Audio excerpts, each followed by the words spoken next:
Tahun Shanghai siya Tanghapumas Saipuk Yenjumintu Liskadan Daingat Ijang Palut。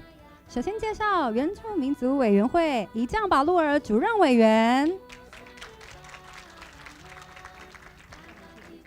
Na Sinmas Sikining siya mapasnanafa Sinmas ini humisan siya Tanghapumas Saipuk Yenjumintu Palskadan Amin。原住民族委员会教文处陈坤生处长。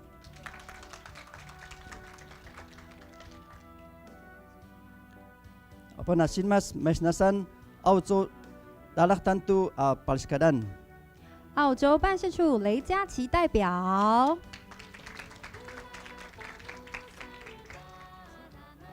Na Sinmas Mesnasan New Zealand Tu Kaviat。纽西兰商工办事处宋同佩副代表。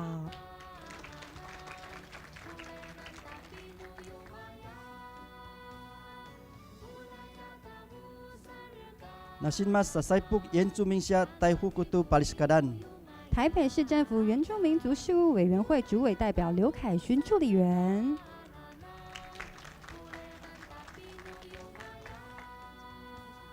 Na Sinmas Maisna Tanghaputu Masnanafa。教育部终身教育司蔡慧霞编辑助理。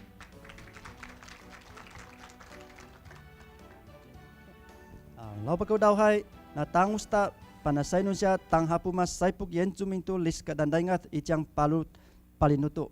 现在我们恭请原住民族委员会主任委员一将保路儿主委为我们致辞，请大家以最热烈的掌声欢迎主委。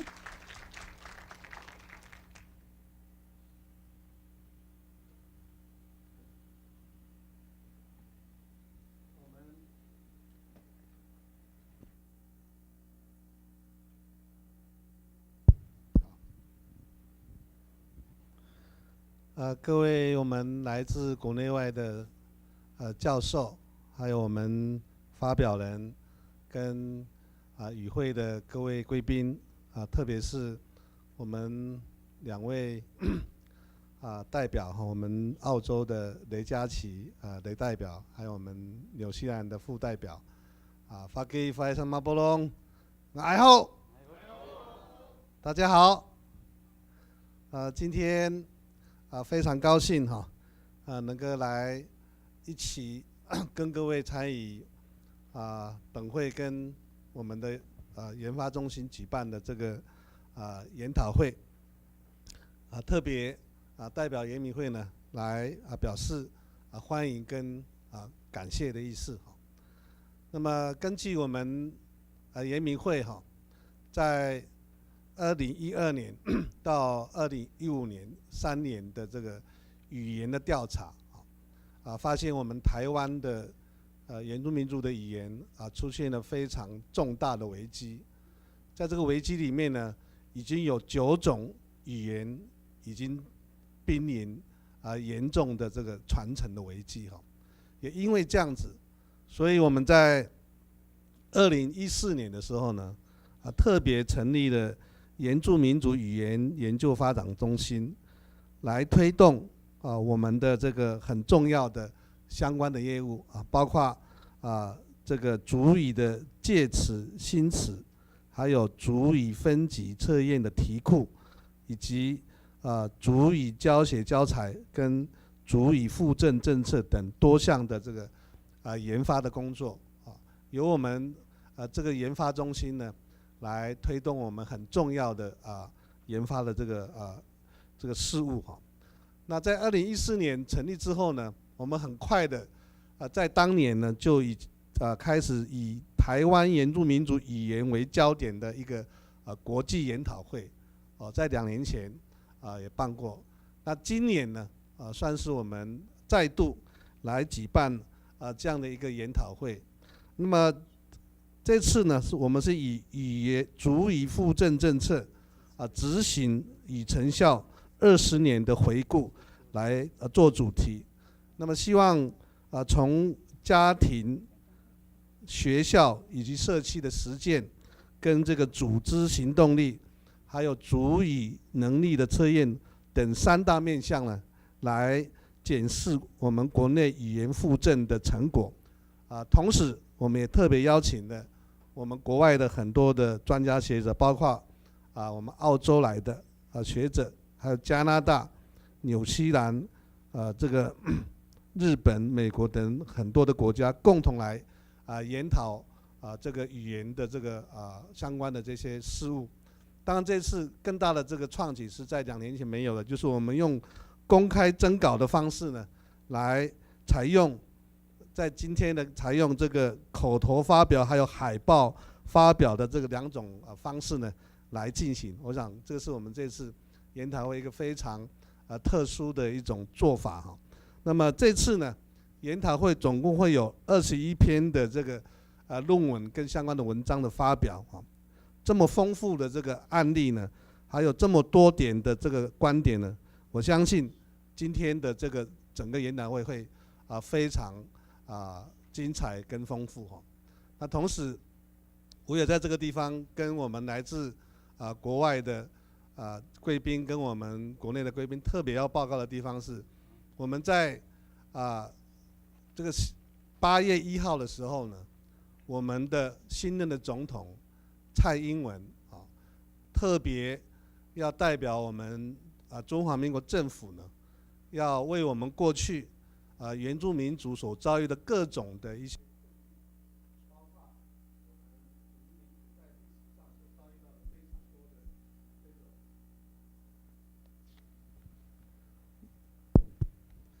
包括我们400年来呢，我们台湾的原住民在台湾遇到的土地的流失，还有在历史上很多的这些重要的这些历史的事件，包括当然我们最关心今天的，包括语言流失的问题，都将是我们总统在8月1号里面呢，要跟我们的台湾的原住民来道歉的一个地方，特别在这个地方跟各位做一个预告哈。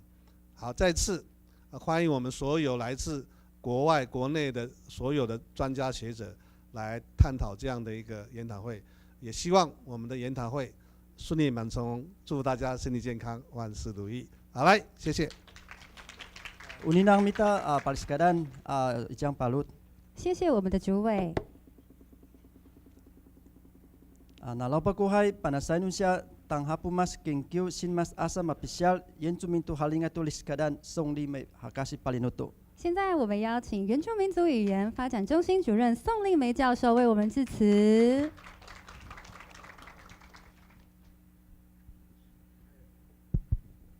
以降主委、陈处长、办事处代表、各部会长官们，还有中心的顾问及在座的族人，还有国内外的学者，大家好。本人仅代表语发中心全体同仁，欢迎各位贵宾莅临这次的国际研讨会。这次的国际研讨会是由我们中心美丽又充满干劲的执行长耶达带领着我们的研究员还有我们的助理，用心筹备了近5个月的时间的成果。那请各位给他们一点掌声。今年的研讨会的主题，我们定位在族语复振20年之回顾。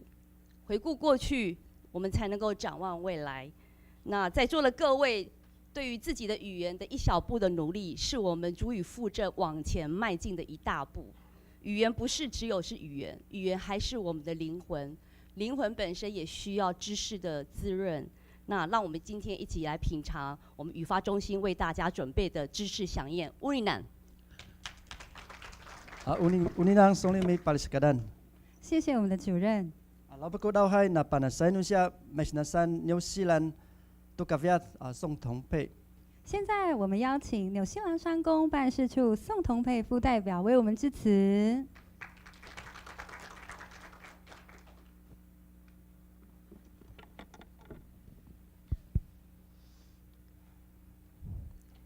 各位贵宾，大家好，我是纽西兰商工办事处副代表宋同佩。首先，我想说，今天非常荣幸受邀参加2016年原住民族语言国际研讨会。大家都知道，纽西兰毛利族与台湾原住民族同属南岛民族，在血缘及文化上十分接近。台湾与纽西兰在2013年签署的经济合作协定中，也特别订定原住民专章，促进双方在原住民教育、文化保存及语言复述等多个面向合作与交流。未来希望能在过去良好的合作基础上，进一步深化双边合作。祝这次的研讨会顺利成功，出席的贵宾都有收获。最后，祝各位万事如意。Tihe mauri ora. E ngā mana, e ngā reo, e ra rangatira mā. Tēnā koutou, tēnā koutou, tēnā koutou katoa. To all authorities, all voices, to the many chiefs gathered here, greetings, greetings, greetings to you all. I'm Tupe Solomon Tanawai from the New Zealand Commerce and Industry Office, and I'm honoured to be here today. As many of you know, Māori and Taiwanese indigenous peoples are all part of the Austronesian family. The long-standing cooperation between our peoples was formalised in 2013 when New Zealand and Taiwan signed the Economic Cooperation Agreement called the ANZTEC, which included a chapter on Indigenous cooperation. Language revitalisation is therefore an important pillar in the cooperation between New Zealand and Taiwan. So I'm delighted that we have New Zealand speakers among the many knowledgeable experts who are here to share their experiences today. And I'd like to thank the Council of Indigenous Peoples for pulling together so many experts to talk on this important topic. I, for one, am looking forward to the discussions that will happen today, and I'm sure that all the participants will be able to take many lessons back to their own communities for sharing more widely. Thank you. Uninang masinasan New Zealand tentu akaviat. 谢谢我们的副代表。Kanahtung atu kit ngatu lustan hai muskunta sida haningu. Sintau danif tu taisan hai masopatsia tanangaustan sidang haningu. 接着我们进行贵宾合照，我们恭请仪将主委、陈处长、2位驻台使节代表、新北市杨局长、台北市原民会代表、刘助理员、教育部代表、蔡编辑助理、4位外籍讲员。好，那现在请我们就是贵宾们，我们就坐在位置上，有工作人员协助引导。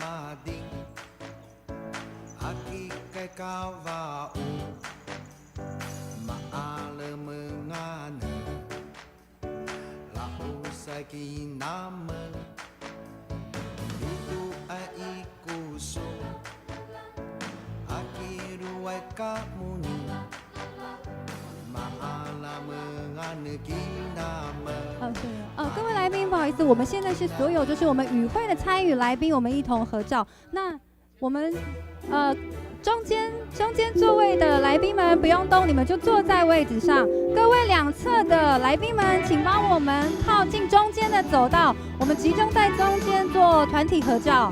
请各位来宾们移动你的脚步至我们中间的走道，集中在走道上拍照留影，谢谢你。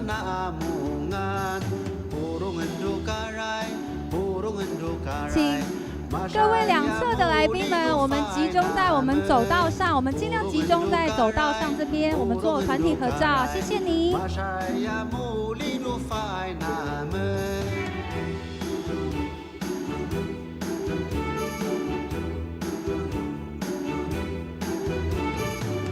那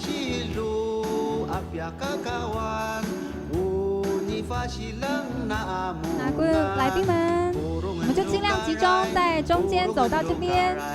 So pamimi santan menunggu. Katu kai sisila, katu kai tangkilut. Yang itu saduan. 3、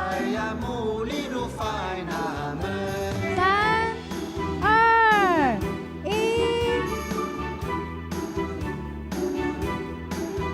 好，我们再来一次哦，保持你的笑容。3、2、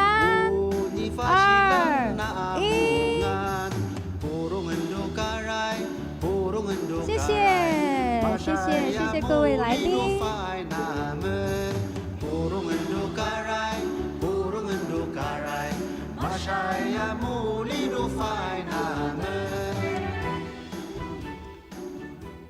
Uninang mo to tesan. Sang hai anamadang untung tu kauman. Awan napisia lukbu. 各位早上一大早来就先做一个运动，这样子大家待会的议程就不会打瞌睡。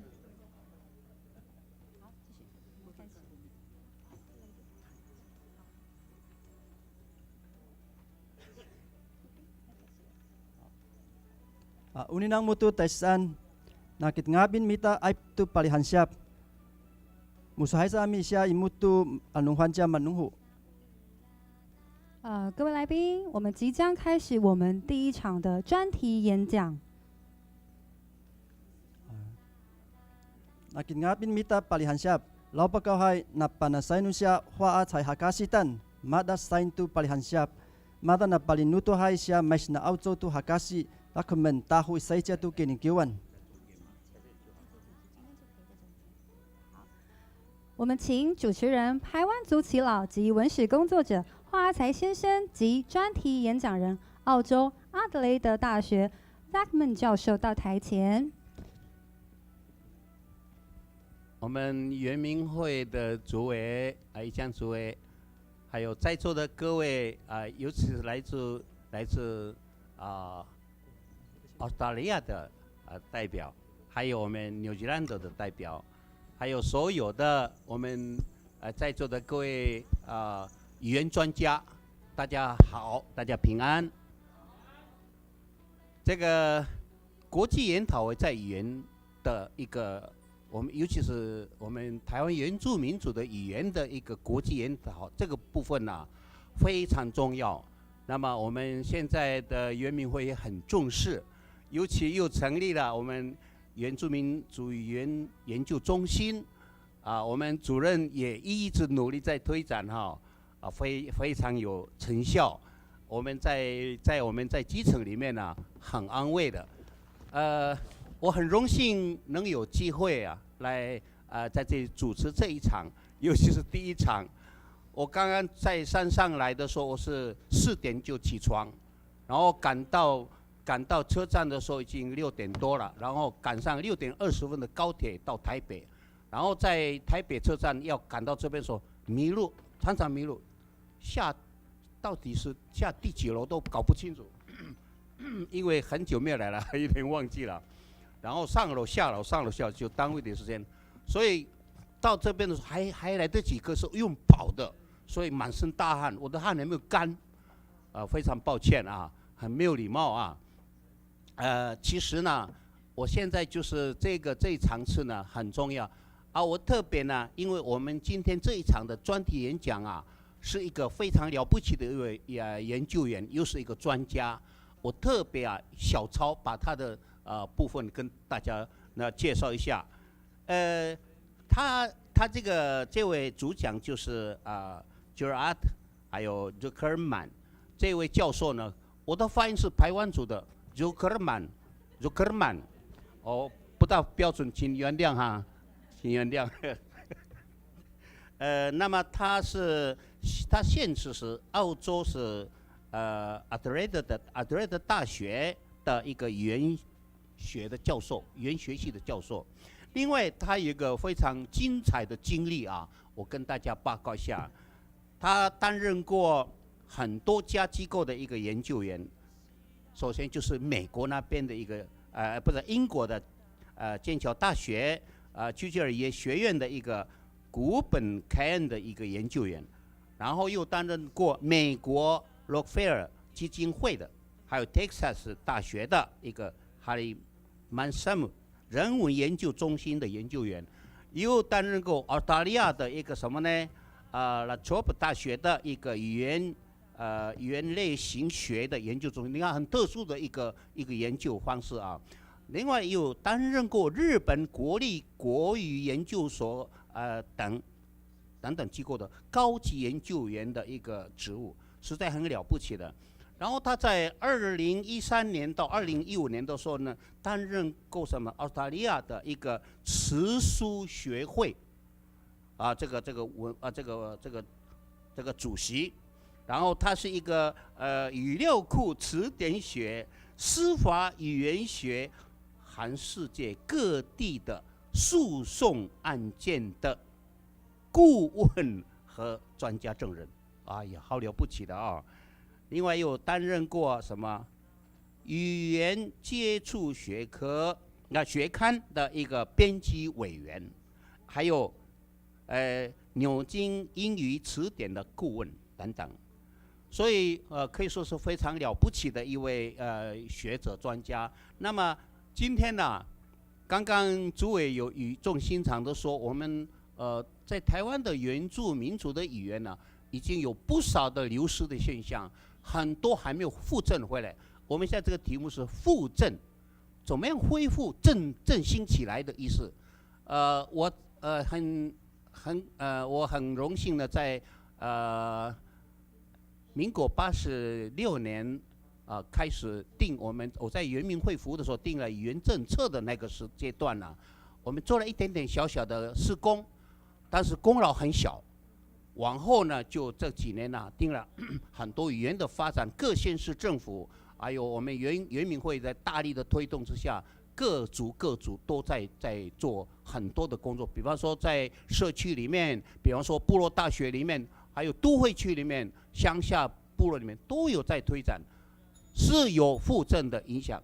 谢谢。那么我就长话短说，我就把他今天的主讲的题目是跟我们现在的情况，跟我们的病况的题目很相似：停止、复活、存续、交互影响及社会福祉，这是今天的题目。那么今天我们就要特别热烈的欢迎Gerard Zuckerman 先生请你来为我们给我们专题演讲。好，欢迎，请大家鼓掌。Thank you so much, Hua Ching. It's a pleasure to be here. I would like to thank so much, especially Yeda, which in Hebrew means knowledge. Yeda means in Shibolayu, knowledge.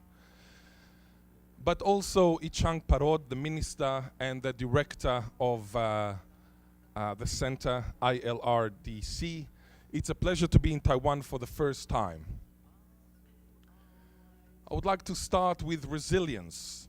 I went to Mountain Ali and just 2 days ago, and I wanted to go to this mountain, Ali Shan, because usually you talk about if Muhammad doesn't go to the mountain will go to Muhammad. But actually for me, Ali Shan, although I know etymologically it has no relationship with Muhammad Ali, I wanted to go to a mountain which is Muhammad itself. This is Muhammad Ali with your humble servant, myself, in 1993.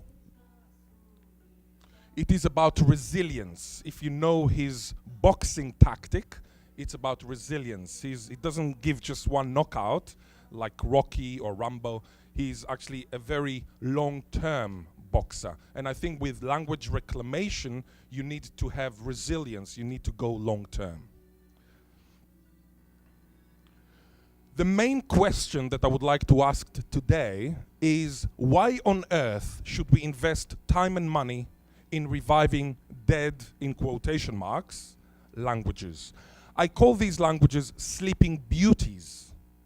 Sleeping beauties is a term that I introduced for a language that is no longer spoken, unfortunately, but it is a little bit misleading because you might think with a sleeping beauty you just come and kiss and then it's automatically alive. No, it doesn't go this way. It's actually a very long process to reclaim a sleeping beauty or to revitalize a language that has the last elders speaking it, or to reinvigorate a language that has many speakers but it is still endangered.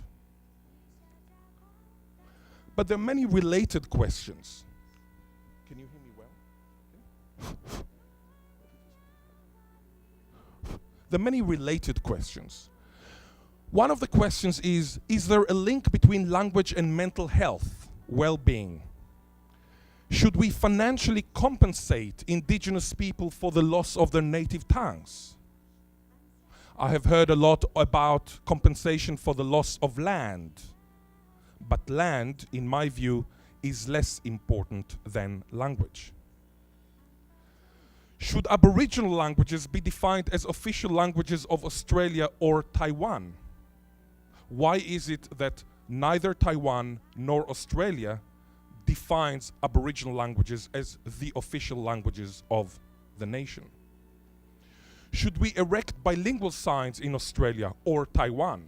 In fact, Australia and Taiwan are extremely similar because we have 24 million people with 2.5% Aboriginal people, approximately. In Australia, we had 330 Aboriginal languages, but only 13 are alive and kicking, meaning spoken by 100% of children. 13 languages as opposed to, say, 16 languages in Taiwan. We are actually very similar, Australia and Taiwan. Does language dictate the way we think? Is it possible at all to reclaim a sleeping beauty? Maybe it's impossible, so why bother? I would like to say that my mother tongue is reclaimed Hebrew, or what I call Israeli. That's my mother tongue. It's my first language. But before I speak, I would like to say a few words. This guy, Robert Wilton, is an Adnyamatna man. Adnyamatna, a rock person, Aboriginal person in South Australia. He helps me in the reclamation of the Bangala language, which is another Aboriginal language, which was killed 50 years ago. Killed because of stolen generation. When you steal children out of their homes and you do not allow them to speak their language, this is called linguicide. Just like suicide, insecticide, genocide, you have linguicide, language killing.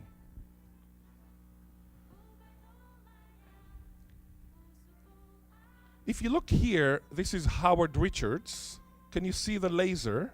Howard Richards. He's a stolen generation person. When he was a child, he was taken out of his mother by a black car, and this was governmental policies at the time. In China, in mainland China, you sometimes hear about a child that was stolen by criminals. But here we are talking about the government, not criminals. This guy here is the director of the Leipzig Lutheran Mission. His name is Volker Dalli.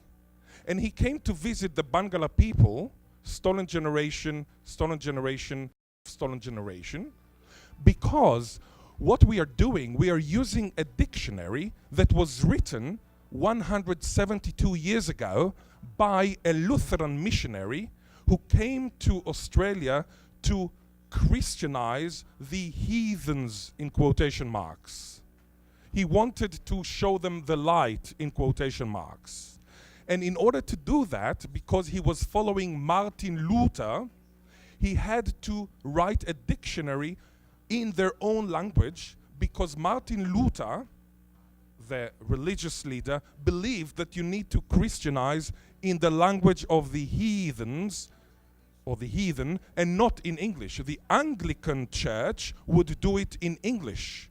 But the Lutheran, the Germans, they wanted to do it in the Aboriginal language. And because of this, and this is a happy byproduct of history, we have a dictionary that we can use in order to reclaim the Bangala Aboriginal language of South Australia.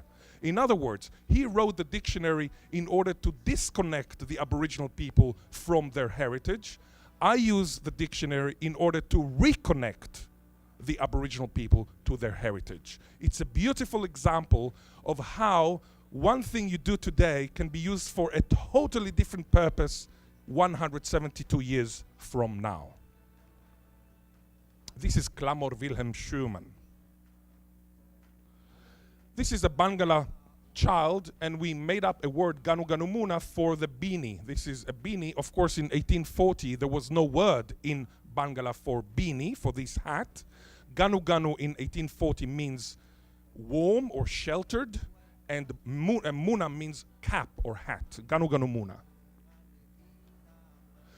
Pursuing an academic career in the arts in 2016, at least in Australia, might remind one of the 3 marks of existence in Buddhism. Impermanence, nothing is constant. Suffering, everything is painful and stressful. And there is no self. This is Buddhism, by the way. You can see that Chinese society is very collective because of the 3rd mark of existence in Buddhism. Chinese in mainland. But as John Adams said, and he was a clever 2nd president of the United States of America, I must study politics and war that my sons may have liberty to study mathematics and philosophy. My sons ought to study mathematics, philosophy, geography, natural history, naval architecture, navigation, commerce, and agriculture in order to give their children a right to study painting, poetry, music, architecture again, statuary, tapestry, porcelain, Aboriginal languages of Taiwan, lost heritage, dance. I think it's very important to remember this, especially in today's bureaucratic, corporate mindset, consumeristic, materialistic society in which it looks more and more, especially at the universities in the West, that faculties of the arts are being diminished and becoming kind of one room, virtual room with MOOC, massive open online courses. Abraham Maslow, the famous Jewish American, wrote in 1943 about the hierarchy of needs in his seminal article, A Theory of Human Motivation. Now, of course, most people in the world, they're somewhere here, like safety or belonging, love. I mean, unfortunately, these days, many people do not even have safety, I mean, following ISIS, etc., so probably they're here. But I would say that, say, in China, mainland China, most people would be somewhere here. They have belonging, love, friends, family, spouse, lover. But most people, the hoi polloi, the masses, do not reach the self-esteem, achievement, mastery, let alone self-actualization. I would say that most people are there somewhere. Of course, these days you need to add Wi-Fi and battery, but this is not what Maslow put. I mean, this is just my own addenda. I would like to suggest, and this is a very wishful thinking, you might say, that in the future, due to the current technological revolution, talk plus technology, technological revolution, we will actually go up from here there. So I am actually very optimistic we will go up. And in fact, people will ask for more ideas rather than for things. Now, let me just explain this thought. I believe that whilst the Industrial Revolution, 1760, 1840, turned people from seeking food to seeking things, most of our ancestors were farmers. Nowadays in Australia, maybe 4% max are farmers. We don't need farmers, so many of them. The technological revolution, the revolution of the digital media, CNN, Twitter, Facebook, etc., this revolution will turn people from seeking things, from seeking a big car or a beautiful house, to seeking ideas. This is something that the hoi polloi have not reached yet. I'm not talking about the elite. The elite have always sought ideas. Now, I've mentioned the technological revolution. I would like, before I continue, to mention the 4 linguistic revolutions that I believe you should be aware of. The first linguistic revolution is speaking, more than 70,000 years ago. I believe that the Aboriginal people of Australia left Africa because of this revolution. They already had a language to communicate. This is, by the way, a hypothesis. The second revolution was writing, approximately 5,200 years ago, and the revolution was actually based on economics. It was not about romantic letters that you sent to each other. It was about economics. The urbanization in Iraq, in Mesopotamia, meant that you sometimes had to send wheat, for example, from Baghdad to Israel, and there were thieves on the way that stole some of your wheat, and when you received whatever they gave you in exchange, it was less than what you expected. The next time you sent wheat from Baghdad to Israel, you had to write the number of units of wheat. This is how writing emerged. So writing actually is about economics. The third revolution was type printing. This is Johannes Gutenberg, develops the first European movable type printing press, enabling mass production of books. Of course, there are many Chinese parallels. And the fourth revolution is what we are today, technology. Before this revolution, by the way, type printing, nobody cared about spelling. Shakespeare, William Shakespeare, spelled his surname in 5 different ways, none of which was S-H-A-K-E-S-P-E-A-R-E. And he was not dyslexic. No one cared about spelling. So whenever you quarrel about spelling, this is, in my view, a waste of time. So now I'm coming back to why on earth should we reclaim languages? Why you need to know how to convince the civil servants, the politicians, the ministers, Parod, for example, although he has to convince the other ministers to give money for language revival. Because many people might say, who cares about Aboriginal languages? They should all speak Mandarin. They should all speak English. In fact, most people, as far as I know, could not care less about Aboriginal languages. If you go to Australia, most Australians, in my view, do not care about Aboriginal languages. So there is a big task here to explain the advantages of language reclamation, revitalization, and reinvigoration. This is not a child play. This is a difficult task. I would like to offer you ethical, aesthetic, and utilitarian reasons. Ethical has to do with what is right. Aesthetic has to do with what is beautiful. And utilitarian has to do with what is economically beneficial. Ethical is good for the politician. Politicians can be convinced by ethical reasons, not civil servants. Civil servants are not convinced by ethical reasons. They are convinced by utilitarian reasons. You tell a civil servant, you give me $1 million, I'll give you back $2 million by saving, for example, on mental health, hospitalization, etc. You need utilitarian reasons for the civil servant. I personally do not care too much about aesthetic and utilitarian. I only care about ethical. But this is me. I'm not the politician who gives the money. Ethical reasons have to do with historical, humanistic, and social justice. As you know, Nelson Mandela said, if you talk to a man in a language he understands, that goes to his head. If you talk to him in his language, that goes to his heart. Do you know what language this one is? Do you know what is this language here? Can you recognize the language? What? Yeah, Hebrew, Shibbolai, very good, that's Hebrew. A language that did not exist for 1,750 years as a mother tongue, as a native language. No one spoke Hebrew for 1,750 years. I believe in native tongue title. Now, I need to explain. Native tongue title is my term for the compensation for language loss. In Australia, we have a famous term called native title. It has to do with compensation for land loss. Native tongue title is a new term which has to do with compensation, money, for the loss of language due to governmental policies. This is not just in Australia. This is all over the world. In Canada, in America, in South America, and also in Asia. Governmental policies directly or indirectly result in language loss. Language death is loss of cultural autonomy. Language death is loss of spirituality and intellectual sovereignty.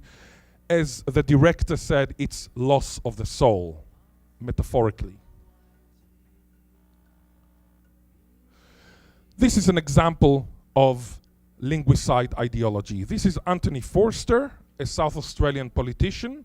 In 1843, 173 years ago, he says, the native would be sooner civilized if their language was extinct.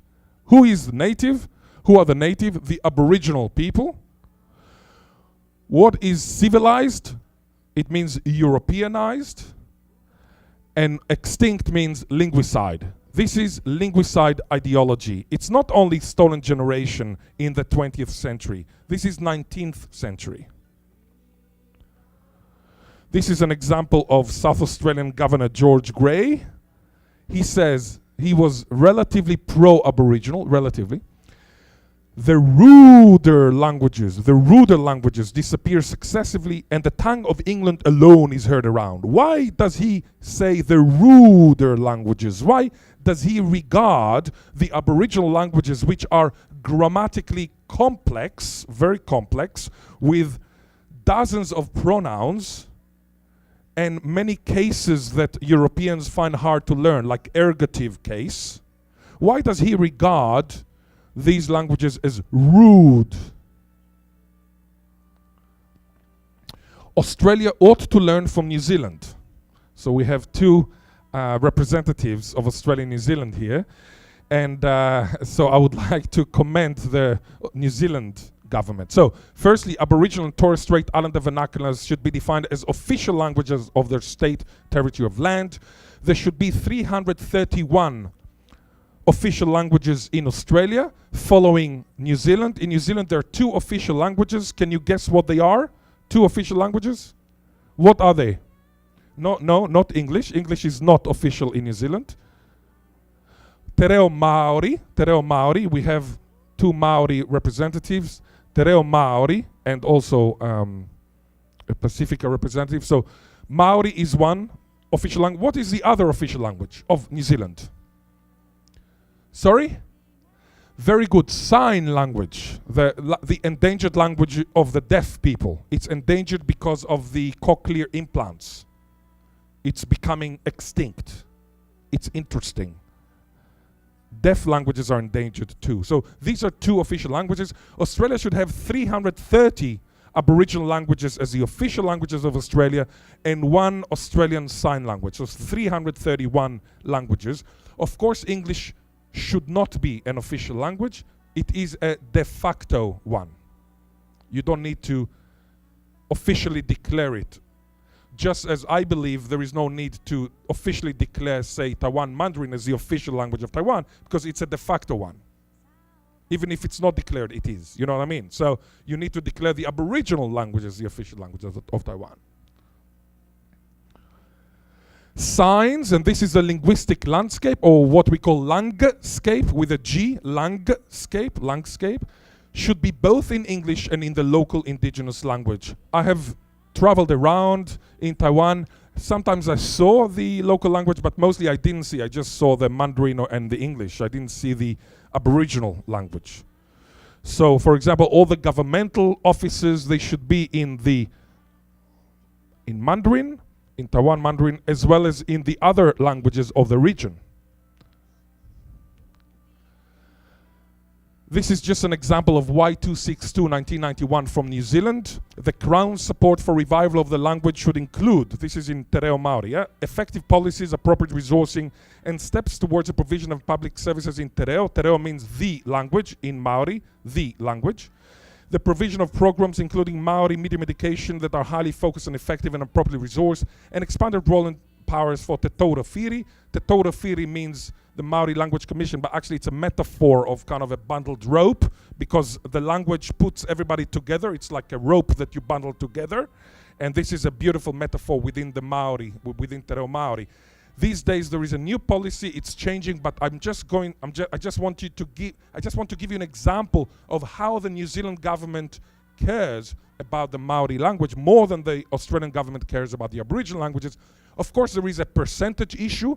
Only 2.5% of the 24 million in Australia are Aboriginal. In New Zealand, you have approximately 17%, so it's much better politically. They have power. They're politically powerful. This is the Australian Aboriginal flag designed by Harold Thomas. In my view, influenced by the German flag, which, you know, Germany is very important in South Australia. This is black. What does black stand for? What is black? What? The sky? Dead? Death. No, it's not death. Black is not death. White is death, no? I mean, this is a cultural thing. Black means skin. It means the people. What is the red? No blood, no. Sorry? No heart. No sky. No culture. Earth. Earth, yeah. Because in Australia, Australia is a beautiful country, and the sand can be red, not brown. So this is the earth, this is the soil. And what is the yellow? Sun or life. You know, sun is life. Very good. You need to know that, because some people who are disrespectful, they put the flag upside down. It's like the earth is on top of the Aboriginal people. So you need to be very careful. This is my own flag. This is people, land, lang, tongue. The tongue is the mouth of the land in Aboriginal spirituality, not just the mouth of the people. I believe in a Trinity, not il Padre, il Figlio e lo Spirito Santo, like the Christians say, but rather land or people, land, and lang or language, tongue. This is the Trinity. This is my flag for Australia. I know New Zealand invested millions of dollars to change the flag, and at the end they didn't change the flag. Is it like $20 million or something like that? This is my flag. You don't need any millions. It's just ready. Okay, I would like at this stage to show you a 5-minute clip, a video, and to have no lights, please.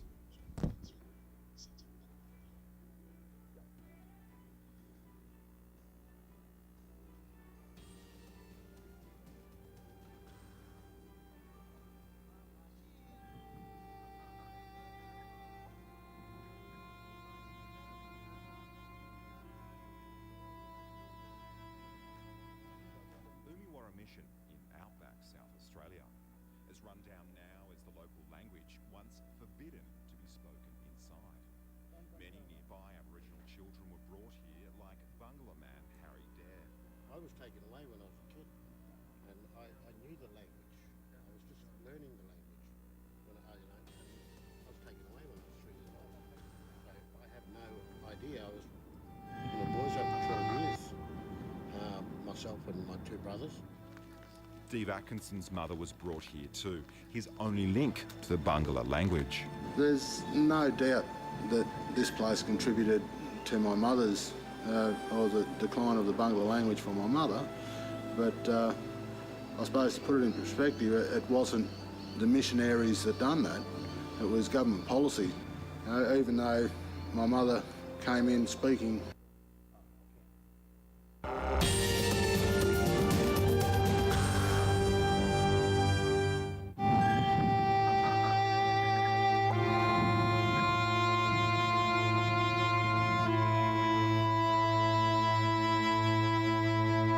Mission in outback South Australia.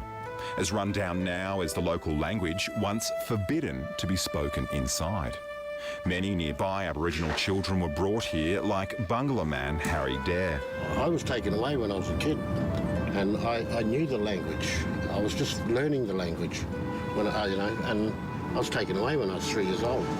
So I have no idea. I was in a boys' home for 12 years, myself and my 2 brothers. Steve Atkinson's mother was brought here too, his only link to the Bangla language. There's no doubt that this place contributed to my mother's, or the decline of the Bangla language for my mother, but I suppose to put it in perspective, it wasn't the missionaries that done that, it was government policy. Even though my mother came in speaking her language, Bangla language, fluently at 8-year-old, by the time she was 16 she left and she couldn't put a sentence together. But just the importance of that, to be able to have that back, it's oh, couldn't even put it into words. Words that fail him in English, let alone his ancestral past. Last century's forced adoption policies saw members of the stolen generation taken to places like this mission on the outskirts of Port Augusta, effectively putting distance between them and their language. But while Bangla fell silent in places like this, over in town there's a place where those words are coming back to life. Bangla's reclamation is beginning here at the old Port Augusta School of the Air. Gilhad Zuckerman, an Israeli-born linguist, is Professor of Endangered Languages at the University of Adelaide.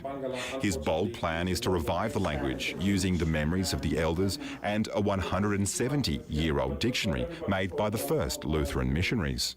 Out of 250 languages, 93% of languages either fell asleep already, so they're hibernating, dormant like Bangla, or they are about to fall asleep. So they have some, let's say, some elders who speak it, but actually the youngsters do not speak these languages.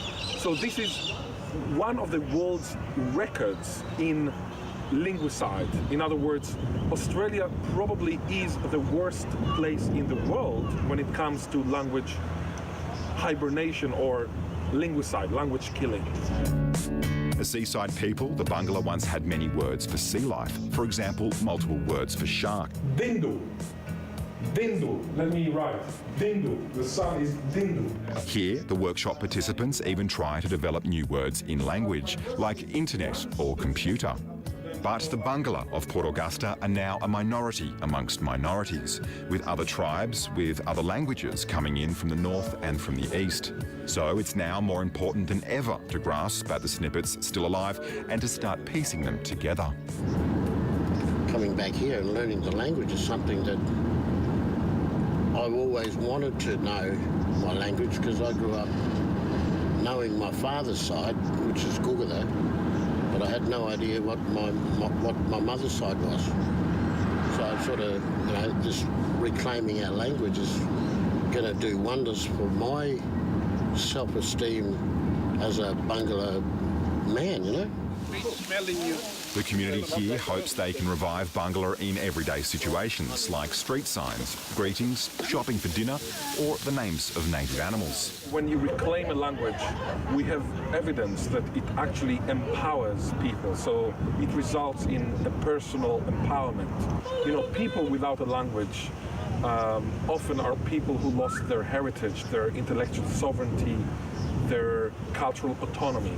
So there is this feeling of well-being which is related to language reclamation. It's an overwhelming experience, because having my mother lose her language and now me being part of that rebuilding and revival of that language is an emotional thing. So I'm proud to be part of it, and hopefully I can do my mother and my ancestors proud.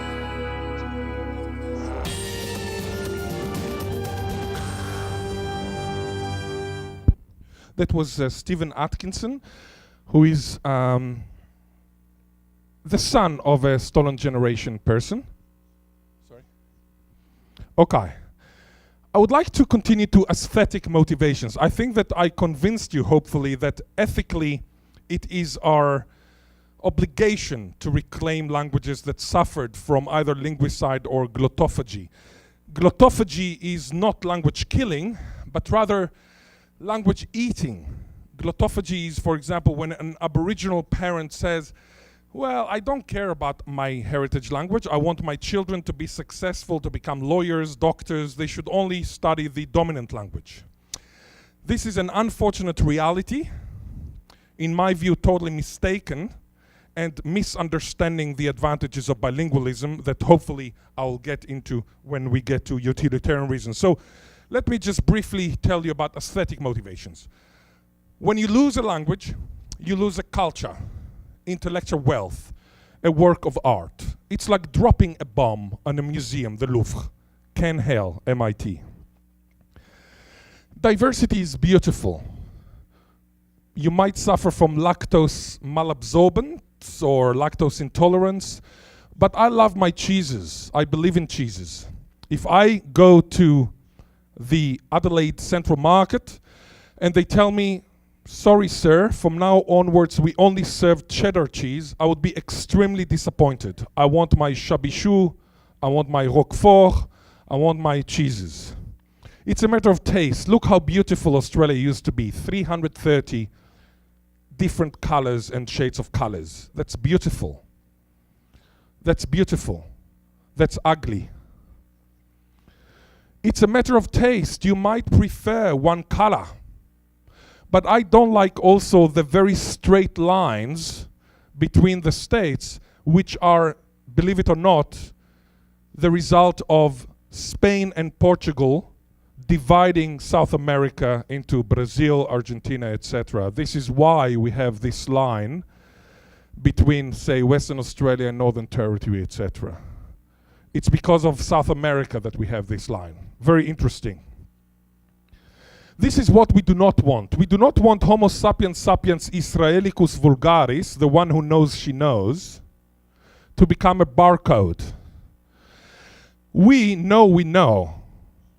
And this is the difference between us and animals, as far as we know. Maybe we do not know. Animals do not know they know. They know, but they do not know that they know. For example, I've never heard of a cow that sees a new bull coming to the herd saying to her friend, moo. And the other friend says, that's exactly what I wanted to say. If that happens, it means they know they know. So we are Homo sapiens sapiens. This is what we want. Can you recognize two people in this photo? Can you recognize two people in this photo? You, all the local people. You can recognize two people. Very good. Who are you? Ah, that's very good. This is Mo One Way. Yeah, Mo One Way. This is me. This is Rita. This is Ling Ling, and this is Antonella. Italian, Singaporean, Finnish, Israeli-Australian, Hong Kong. A very for those who do not know. This is what we want. We want our world to be like that. This is 20 years ago, when Karen was not beautiful. This is the most complex Chinese character I have ever encountered. It's beautiful. Do you know how many characters, how many strokes it has? Do you know how many strokes? Can you calculate how many strokes? Do you know how to calculate? This is endangered too, funnily enough. I mean, Mandarin is a killer language, but some aspects of Mandarin are also endangered. So it's interesting that sometimes a killer language can have domains in which it is endangered too. Anybody knows how many characters, how many strokes? One character. It's only one character. 57 I counted. 57. Okay. I would like to tell you a little bit about a beautiful experiment by Boroditsky and Gabi. And bear with me.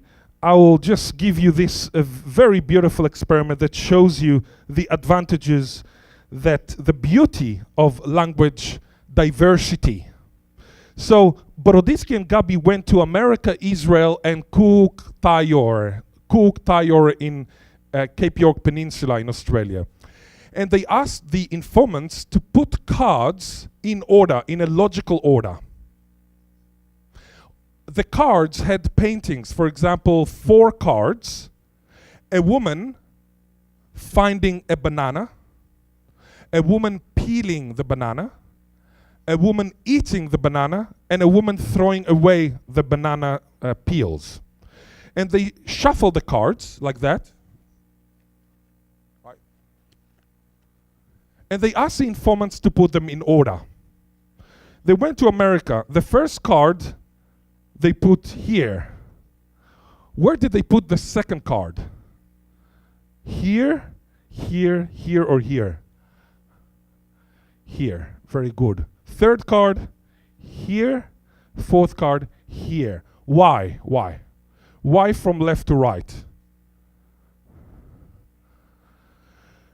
Because they write from left to right in America, right? They write from left to right. It's very good if you have ink and you're right-handed. Who is left-handed here? Who is left-handed? Who is left-handed here? Impossible. No one is left-handed? One person. Okay. You see, most people are right-handed. Now they went to Israel. First card the informants put here. Where did they put the other card? Left. Third and fourth. Why do they do it? Because in Hebrew we write from right to left. When you write on stone, it's much better to write from right to left, right? This is why we write from right to left. Now they went to Cook Tayore in Australia. First card here. Where is the second card? Please. No, no bottom. No, not up. Not on top. No bottom. No circle. This is a linguistic question. Where did they put the other card? The next card. These are Aboriginal people in Cape York Peninsula. They do it automatically, subconsciously. They do not think about it, just like the Americans did not think about it. And the Israelis did not think about it. I'll give you a hint. When I tell you 1, 2, 3, I want you to answer the question using your hand. My question is, where is the north? Sun.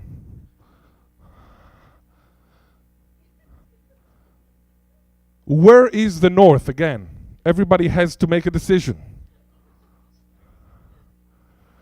Okay, the north is not there. It cannot be there. Where is the north? I've never seen so many versions in my life. Wait a second. Okay.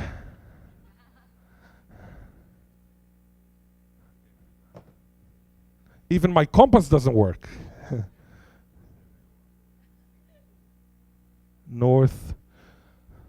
That's a north. Had I had a Cook, Thai, or a Aboriginal person here, he or she would have done that. Because they have a compass in their brain. Why do they have a compass in their brain? Because of their language. Why? Because their language does not have left and right. It only has news, northeast, southwest, news, right? Northeast, southwest. So after a while, by the age of 12, you actually have a compass in your brain. Now, what they did is very interesting. The first card was here, and then the next card would be here. It's always from east to west. Always from east to west. They put it subconsciously from east to west. This is something that I would have never been able to do because I do not have a compass in my brain. Neither does your GPS. Your GPS has no compass. And therefore, when you have a GPS, you need to move first. The GPS doesn't know where the north is, and therefore they can tell you go there or go there. They don't know where to go. You need to move, and then they compare the 2 points. This is a different thing. This is why I believe that we should not allow such languages to die. Because when these languages die, we actually lose this capacity. Okay, I would like to continue quickly. You all love pandas, you all love animals. The survival of the Tasmanian devil is important. What about the survival of the Palawa languages of Tasmania, Australia? Why is it that people give money for animal survival, but they don't give money for language survival? Why do people prefer animals to languages? Because they can touch them maybe, they can hug a panda. You cannot hug a language. It's intangible. I'm not against animals. I give my dues to the zoo. Oh, okay. I would like to, this means that I have how many minutes left? 2 minutes, okay. Okay. Look, I could have said many more things. I understand that you have my PowerPoint. I'll be very happy to answer any questions, but let me just finish by saying the following. There are many utilitarian reasons as well for language reclamation. For example, personal, mental, spiritual, and physical well-being, sense of pride and self-esteem, an antidote for self-loathing. Language is power. Let us have ours, says Aboriginal politician Aidan Ridgway.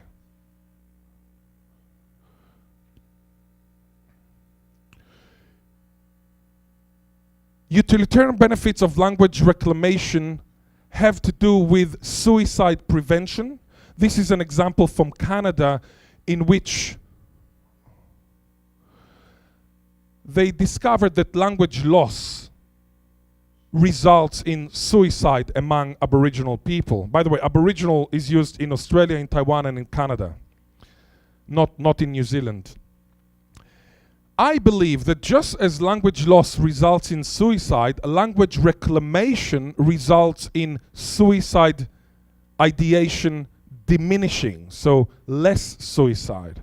In other words, there is a link between language reclamation and a sense of empowerment. I would like to end by showing you the several signs to tell you that there is a MOOC, a massive open online course that I devised on language reclamation. The MOOC, the massive open online course, is this one, available here. And these are the Australian signs, and that's my last minute. This is in Sydney. You need to tell me whether I can park on the left. I received a ticket. I don't know whether it was justified or not. This is an Australian sign for you. This is another Australian sign. Don't drive like a, anybody knows? Don't drive like a what? You might be a tourist in Australia, you need to know. Don't drive like a knob. Knob means stupid, but it also means this door handle. Don't drive like a chicken. My Chinese student asked me, don't drive like a chicken from lane to lane, but actually it means don't drive like a cock. Don't drive like a, when I saw this sign I made a U-turn, which was very dangerous because I'm a linguist. Don't drive like a wanker. And this is the best sign of all, and this is my last slide. Stop, revive, survive. This was in Victoria. Stop, meaning stop the car. Revive, meaning drink some water, eat some rice, whatever, and then you survive. Otherwise, you have an accident. Stop, revive, survive. And my summary is, if your language is endangered, do not allow it to fall asleep. If your language falls asleep, stop, revive, survive. And if you revive a language, embrace the hybridity of the children's emerging tongue. And if your language is healthy, consider helping others in linguistic need. Thank you.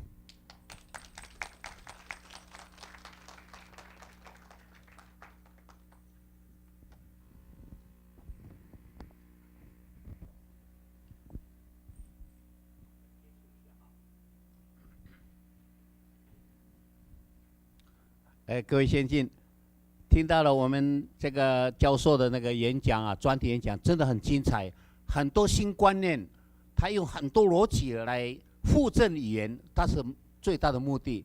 那其中有一句我很喜欢听，就是说原住民族语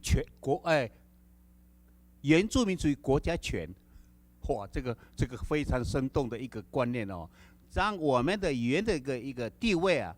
族语的地位能够升级到国家级的意思，这个观念大家如果能够建立共识的话，那是今天的演讲最有价值的一次。好，我们谢谢教授这么精彩的演讲，大家掌声给他好吧？好，谢谢。那我们这一场次就到此结束，谢谢各位。Maji Masaru.